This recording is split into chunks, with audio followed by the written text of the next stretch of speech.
こ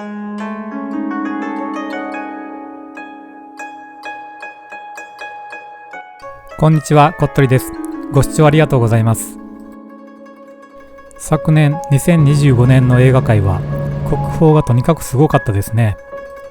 でも歌舞伎をちゃんと見に行ったのはまだ人生で1回しかなく、映画を見て吉沢亮君ほんますごいなとは思ったものの、自分には知識もないですし、庶民とは縁遠いこの世界がここまでブームになるとも思ってなかったんです。でも確かに妹は映画で号泣したって言ってたし、原作ファンの知人は3時間にまとめるには無理があったとの意見だったり、とにかく周りの誰もが話題にしてたのは間違いない大ヒットでした。ただこれをファンの方には申し訳ないんですけど、自分にとっては3時間トイレタイムなしが厳しかったなというのが本音でした。すでに多くの方が語られているテーマだと思いますが、今回は映画そのものではなく、たまたま昨年見学することができた南座の舞台体験を自分なりの目線でまとめてみました。歌舞伎に詳しいわけではありませんが、参加して知ったことや感じたことをそのままお伝えできればと思います。よろしくお願いします。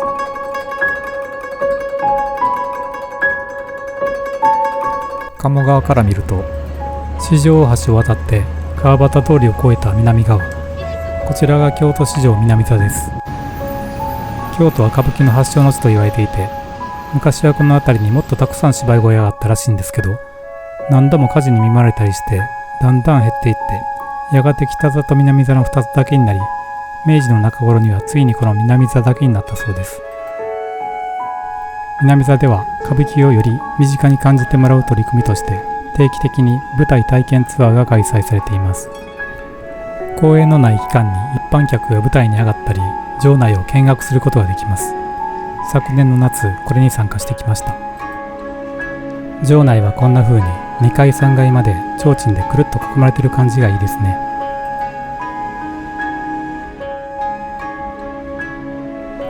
こちらが花道です。花道もこの舞台の方も表面が黒いですが、これは見学用にカバーされているようです。綺麗な白木の舞台を我々が土足で汚すわけにいきませんからね。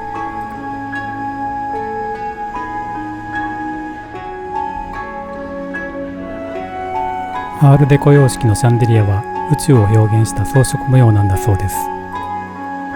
こちらの緞帳は赤字草加連門という華やかな柄で、聖護院八橋本店さんが寄贈されたものです。ちなみに歌舞伎の舞台ではこのような引き幕が使われます。この色合い、長谷園のお茶漬けを思い出さずにはいられませんね。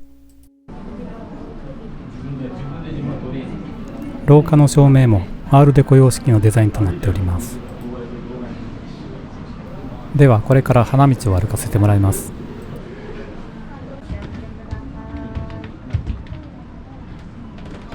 この廊下からすぐ花道につながってるんですね。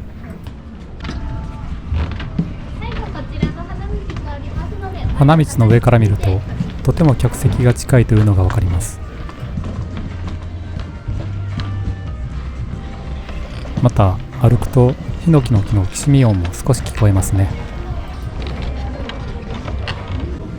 いかがでしょうか。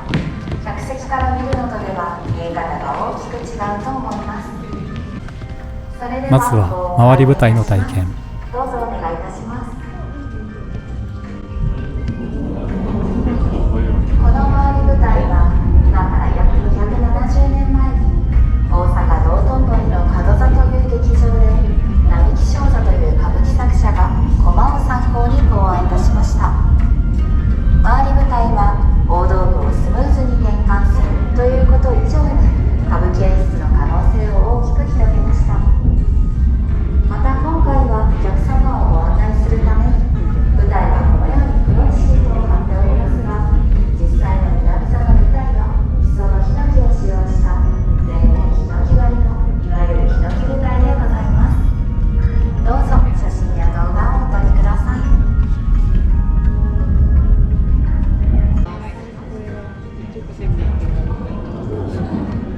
続いて競りの体験をしていただきます。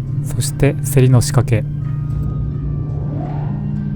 舞台下の奈落へ沈む競りと、舞台からさらに上に持ち上がる競りとがあるんですね。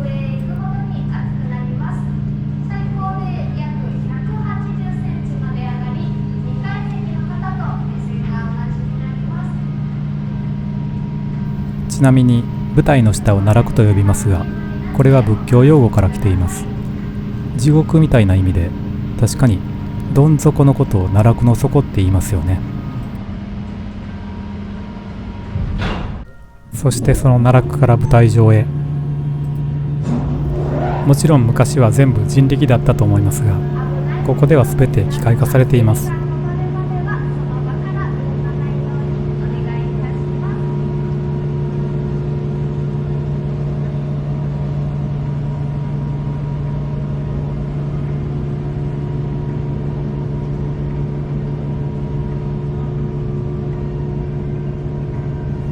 貴重な役者さんの目線を体験できて、同時にロボットアニメのようなワクワク感もありました。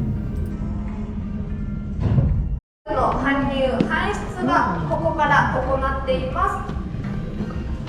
普段はお見せすることのできない南座の舞台型の景色を特別にご覧いただきます。それではあちらをご覧ください。どうぞ。外が見えない。外が見えない。すぐ道路だ。でもいかがでしょうか。ここは上手の袖、つまり客席から見て舞台の右脇の奥になります。大きな舞台装置を出し入れできるように背の高い搬入口となっていますが、京都の花屋で働いていた知り合いの話では、舞台を飾るお花もよくここから搬入していたとのこと。でも客席には一度も行ったことないと言ってました。川端通りからもよく見えるこの赤い扉が搬入口だったんですね。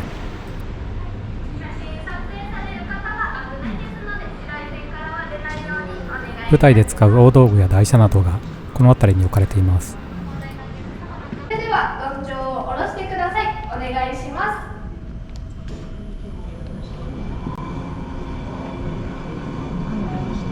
数多くの芝居小や劇場が火事によって消失してきた歴史があります。南座も例外ではありません。そのためどんちょうの裏側にはこのように火の用心の文字が大きく掲げられています。では上の階に行ってみます。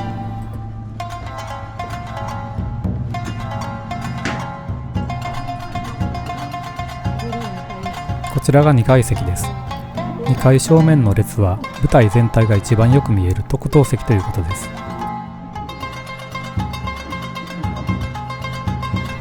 舞台の上についているお城の屋根みたいな部分は唐破風といって、これは南座にしかない特徴らしいです。ここの客席の背もたれもその唐破風の丸みがモチーフになっているとのことです。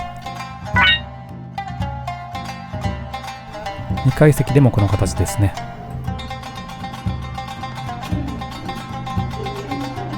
さらに上の3階に上がっていきましょう。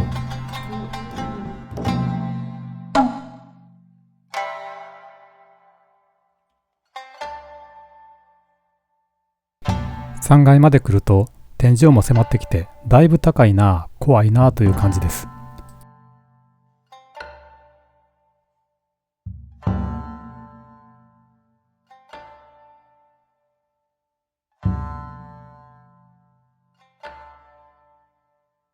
よく歌舞伎では観劇中に「よ、なんとかや」とかって声をかける大向こうと呼ばれる通のお客さんがいるんですけど、大向こうっていうのが最も向こう側という意味なので、客席でも一番てっぺん3階の奥の席におられることが多いらしいです。この辺でしょうかね。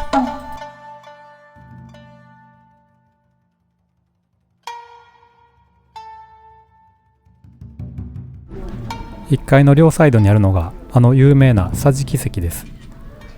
1席ずつ前に机があって、足元が掘りごたつ式になっています。これなら足を伸ばしてゆったり座れますね。いつかはここに座ってお弁当でも食べながら優雅に見物してみたいもんです。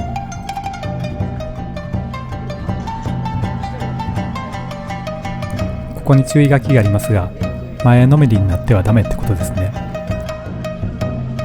あんな近くから悲劇の役者が登場したらつい前のめりになりそうですね。ということで京都南座の舞台体験でした。今回カメラの調子が悪くて少し見づらい映像になってしまいましたが、もし機会があればぜひ皆さんも実際にこの美しい館内を体感してみてください。確か2000円くらいの見学料でした。南座は京阪電車の祇園四条駅とも直結しております。